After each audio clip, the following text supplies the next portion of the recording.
Hello, so I'm Joseph Dunleavy, and I'm going to do a literature review about the Phillips curve, and I'm going to discuss about 5 scholarly articles that I did research on, summarize them, give my feedback, and hopefully you guys understand the Phillips curve a little better.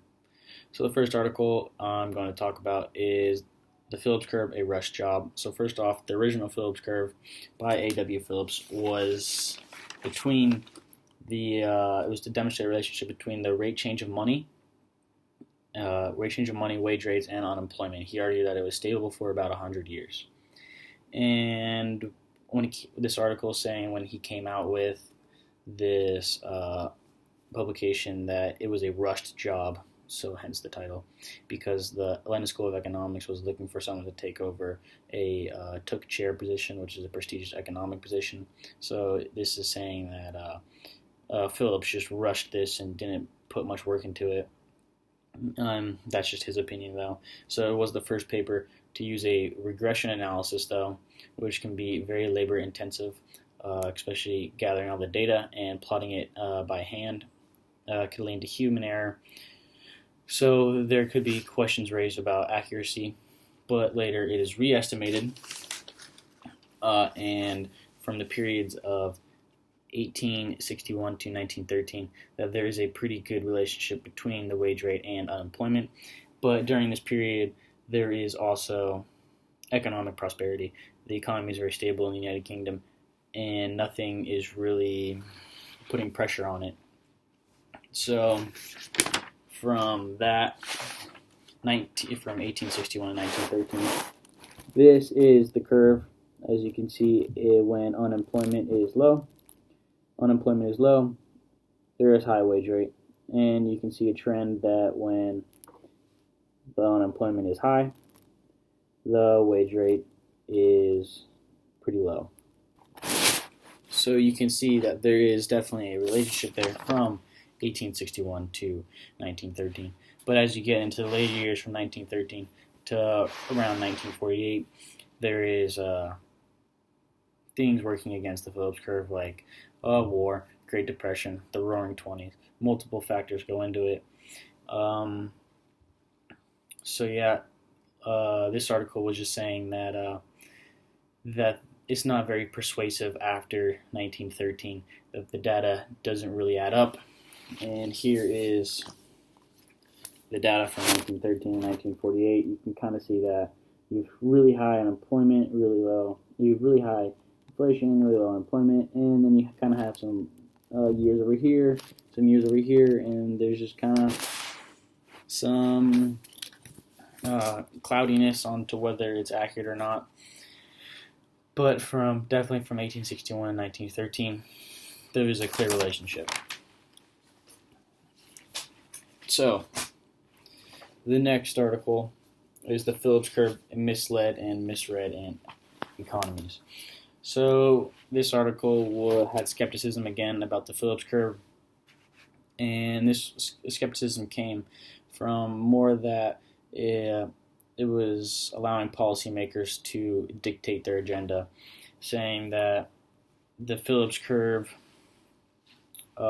is helping with monetary policy, how much money supply should be going in and out of the economy, and helping policymakers with that. But some of the arguments that this article makes is from Edmund Phelps and Milton Friedman, saying that they argued that people would understand purchasing power, meaning employees and workers would pay attention to only real wages. They would not take into effect inflation, deflation. So how much money, how much income they have, and how much they can actually buy with that income is what the employees really care about and what they really pay attention to. So, and because of this, people knew that higher inflation rate would not lead to lower unemployment. This is what Milton Friedman said. And on top of this, another argument that this paper brings up is something called stagflation. And stagflation is something where you have really high unemployment and really high inflation, which right there is disregards everything the Phillips curve says, where if there's high unemployment, there is going to be low inflation, and when there is low unemployment, inflation is going to be really high. So stagflation is the exact opposite. You have high inflation and high unemployment, disproving the hypothesis right there. But Milton Friedman, although he argued against it, did say in the very short run that this Phillips curve could exist, but in the long run, it's very likely that it's not. And then two people that came up with this modern Phillips curve between inflation and unemployment, not the wage rate of money and unemployment, was Samuelson and Solov. But this paper argues again that they were just trying to fit this curve so that they could fulfill their economic, or not their economic, but their policy-making decisions, so that they could put their monetary policy to work that they wanted, in which kind of may skew the data because you're getting the data what you want to get, not what may be actually happening for that time period. But nonetheless, from 1861 to 1913, there is this relationship, and even people against the Phillips curve say that in the very short run that it could exist. So that is another article displaying how the Phillips curve could be potentially very helpful, but also it could just lead to problems where you have policymakers just saying whatever they want to say. So what I mean by that is, let's say they want to put more money flow into the economy. They can say, well, it will help lower unemployment, but in reality, there really isn't a connection there, because in the long run, it's not going to make a difference, because unemployment is always going to be at this natural rate, because people are always going to be flowing in and out of the labor force. So so that paper was just saying how policymakers are just using it to solidify what they're doing.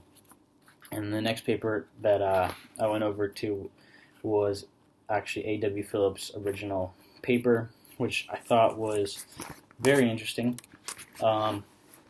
So first off, he uses many graphs, many scatter points to show what he wants. So again, this is from 1861 and 1913, and you can see that there is definitely a relationship: high wage rate, low unemployment; high unemployment, low wage rate, and you can see that there is definitely a correlation there.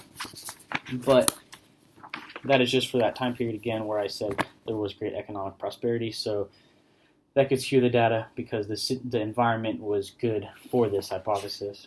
And he later goes and he breaks it down into 6-year increments.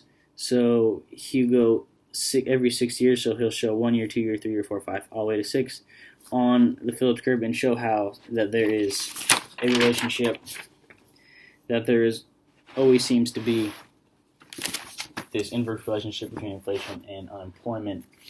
But when you get past the year of 1913, he doesn't break it down anymore, and it kind of leaves the questions: why wouldn't he keep breaking it down like that? Well, maybe because the data didn't fit the curve exactly the way it did beforehand. But there's many things that came into factor. There was war, there was the Roaring Twenties, there was Great Depression, World War II. Many of those affect the economy tremendously. So this was from 1913 to 1948. And as you can see, it's not as clean, it's not as accurate. There's some years down there, some years in the middle, or what's going on. But he doesn't break it down any further than that. He just leaves it as is, and he talks about why some points are higher, some points are not fitted with the curve, like from 1922 and 1921. You can see they're all the way down there, and it doesn't really fit. And he goes over, well, if the years were really off, it could have been a lag. There could have been a lag. So, meaning if unemployment was really high, 10% unemployment, and inflation was down, and inflation slowly started rising, unemployment slowly started going down, you're not going to see that instantly right away, 1 year to the next year. It's going to take time for it to adjust and fit to this curve. So that's what he's saying is a lag. Also, he's saying that during these times where it doesn't fit, there is high import prices, which could potentially lead to these discrepancies, but I wouldn't go as far to say that it is the sole reason. There's definitely a number of factors, and the fact is that the curve doesn't fit the data perfectly as it did before. Does it mean the curve doesn't exist? No, it just means that there's other influences in the economy that could have effect on it, which we'll go over later with supply-side shock. And then from 1948 to 1957, he goes over again. That is a small time period. That's about 8 years. So 8-9 years. In that time frame, there's not going to be as much data from 1913 to 1948. So why wouldn't he break those down more? I don't know. Maybe because he didn't want to see on a smaller period of time that it wasn't fitting correctly. Who knows? But from 1948 to 1957, he does it again. And you can see that there is a pretty good relationship. And also, it seems to be that the economy is pretty stable there. There's not much changing, which is very good. And then also, he believes that the import prices from 1947 and 1952 from the graph I just showed you were a reason why that the wage rate was really high.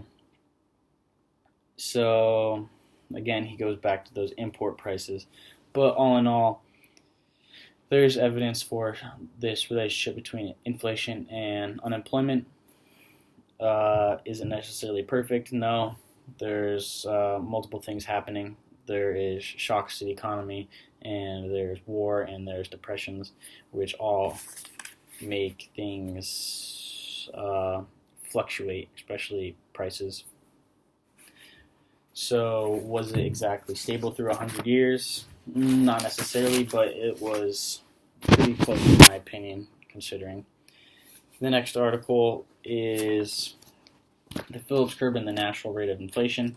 So this is arguing that there's an argument that there is a natural rate of unemployment, but this is where there's always going to be a certain amount of people unemployed coming in and out of the workforce, so there's never going to be no unemployment. There's always going to be people in and out of the workforce. But this is arguing that it's not so much like that, but there's a natural rate of inflation. So it's saying that in the United States, the Phillips curve is going to look more flat, as in it's going to look more vertical. It's not going to be so much downward sloping. And the reason for that is that there's this natural rate of inflation. And again, it has to go back to Milton Friedman saying that people understand their purchasing power. But also it goes into something called supply-side shock, where there is a shock to the economy where prices rise extremely high. You're going to have high inflation. And a good example of that is in the 70s and 80s when there was oil prices rose tremendously. And so you're going to see a shift in the curve. Actually, it is arguing that it's going to shift outward, which makes fairly good sense because there was some sort of shock, so it's not exactly on the same curve anymore. But this article does not really go into how it doesn't really have as much data as the other ones. It uses a Phillips curve that it uses the data from before and kind of makes its own hypothesis without more new data backing up this evidence. So in conclusion, this article is trying to suggest that there's a flatter Phillips curve and it's not exactly as downward sloping.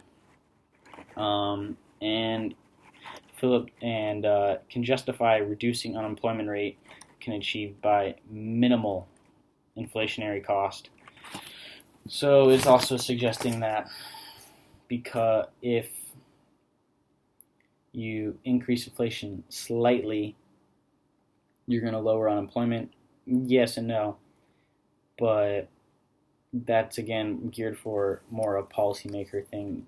This data is for someone who is in policymaking who wants it to fit to their agenda again. And lastly, we have the original Phillips curve estimates by C.L. Gilbert, and it claims that the Phillips took an average of 53 observations and is claiming his procedure was short. Again, has to go back to the rush job. Was there inaccuracies? Sure. But they also did a re-estimation of the Phillips curve and found that he was pretty darn close. There was this relationship again from 1861 to 1913, but again after that, there's many things that affect the economy and that could skew the data and make the curve not seem to fit as well as it did before.